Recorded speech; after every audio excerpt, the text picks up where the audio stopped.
Road ప్రమాదాల నివారణకు సూర్యాపేట జిల్లాలో ప్రత్యేక చర్యలు చేపడుతున్నట్లు జిల్లా ఎస్పీ నరసింహ తెలిపారు. జిల్లా వ్యాప్తంగా విస్తరించిన 255 కిలోమీటర్ల జాతీయ రహదారిపై 37 బ్లాక్ స్పాట్స్ గుర్తించి ప్రత్యేక కార్యాచరణ రూపొందించినట్లు చెప్పారు. హైదరాబాద్, విజయవాడ, సూర్యాపేట, ఖమ్మం, జనగాం జాతీయ రహదారులపై రోడ్డు ప్రమాదాల నివారణకు ప్రత్యేక జిల్లా స్థాయి రోడ్డు సేఫ్టీ కమిటీని ఏర్పాటు చేశామని దూరదర్శన్కు వివరించారు.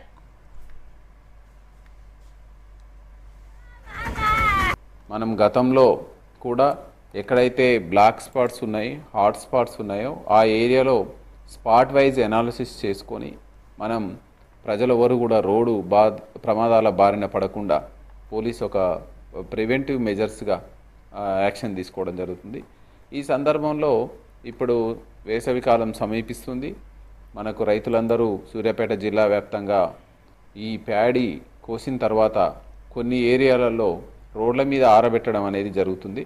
ఆరబోసే క్రమంలో రాళ్ళని కానీ ఇంకా వేరే మెటీరియల్స్ని అడ్డం పెట్టడం జరుగుతుంది. దీనివల్ల రోడ్డు ప్రమాదాల బారిన పడి చాలామంది గాయాల పాలు కావడం, కొన్ని సందర్భంలో